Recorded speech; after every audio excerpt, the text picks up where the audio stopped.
Hey everyone, Michael.majchrowicz with Coldwell Banker Realty. We are in the final quarter of this year. Is it a buyer's market? Is it a seller's market? If you're looking to buy or sell, is it a good time to do either of those things? Let's get into it. The thing that I personally noticed about this market, just listings that I've had, offers that I've been writing for buyers, there are certain types of properties sold within a week, well over the asking price, and then you have a lot of other properties that are just sitting on the market for quite a bit longer. Now, for the listings that I've had, they've sold quickly, they've sold for a great price, but not as many offers as I was expecting did I actually get. And I've been showing a lot of properties as well. For a house that I've recently got an offer accepted on, we closed escrow, there was fierce competition on this thing. Multiple offers, went well over the asking price, and it didn't actually appraise for the price that we wrote the offer for, which just tells you how competitive this market is even this late in the year. But the thing right now that is the strangest to me, and it's an anomaly of this particular market, is properties sitting on the market for like 3-4 weeks with little to no interest. And then suddenly I see them go pending, and when I check to see what they closed escrow for, they're selling for that price or sometimes $50,000 or more above where they were originally listed. And the only explanation I have for those kinds of situations are that buyers look at the property, might be interested, maybe there's something about it that just is a little off-putting. They go and look at other properties, they circle back, that property is still on the market, and just with how low the inventory is and how few properties there are to look at, buyers start to reconsider, decide to write an offer, and it's just in time for someone else to be in the same position, and suddenly there's multiple offers on a home that's sat there for 3 or 4 weeks. But as far as the data goes, let's look at Santa Clara County as a whole and then look at some of these micro markets, the areas and cities in Santa Clara County, try to paint a picture of what's going on with our local market. Now, comparing the third quarter of this year compared to last, prices are up 7.4%. Properties are selling 24% faster than they were in the third quarter of last year. And I think a lot of that has to do with inventory. We have 16% fewer properties on the market than we did same time last year. Now, if we just look at September for Santa Clara County, median sales price is up 8.8%.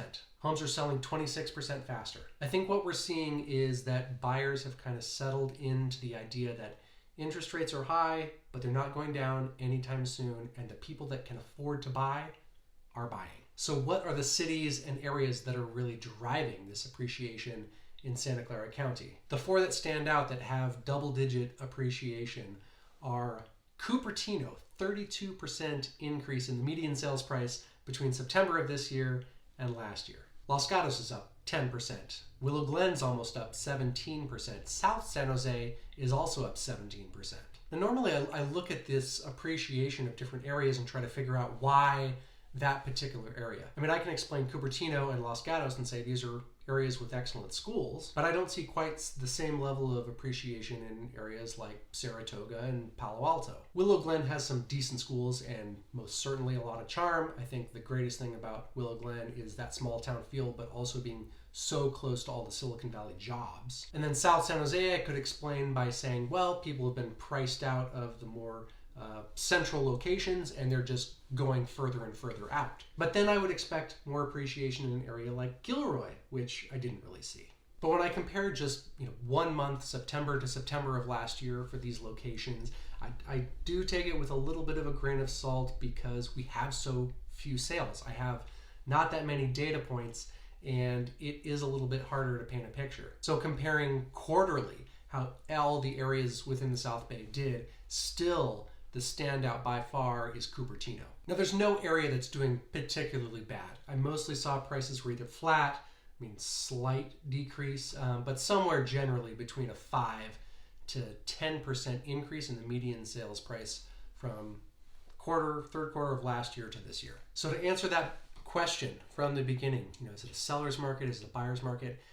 Even this late into the year, into the fall, I would say it is a seller's market for most properties. But it is really important as a seller to price your property appropriately. And that's not to say that there aren't good opportunities on the buying side. The strategy that I've been trying to take is let something sit for 3-4 weeks. If it's still there, write a low offer and see if that seller is motivated. Sometimes that property is suddenly selling another $50K over the asking price, and it's like, no worries, don't want to write that price. But the only way to test if a seller is truly motivated is to submit an offer and to see if you can get a good deal on that property, because those do exist. Now, I've been following some of these economic predictions, and it's from all kinds of industries. But the general consensus that it's my understanding is that they're expecting a soft landing if we see some economic turmoil, that interest rates are likely not going down within the next year, but by 2025, maybe we will see lower mortgage interest rates. What does that mean? Probably a lot of buyers that felt priced out are going to re-enter the market just in time for another generation of buyers to also enter the market. And I don't see the inventory picking up within that time frame.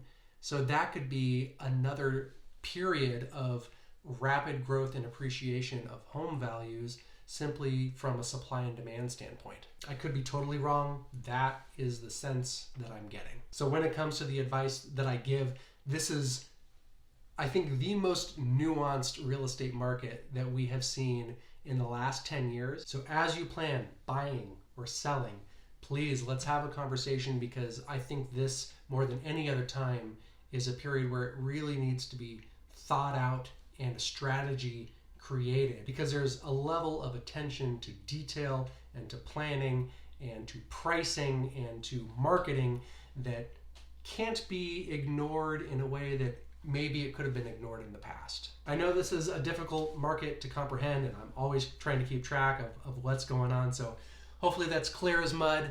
And until next time, happy house hunting, happy selling.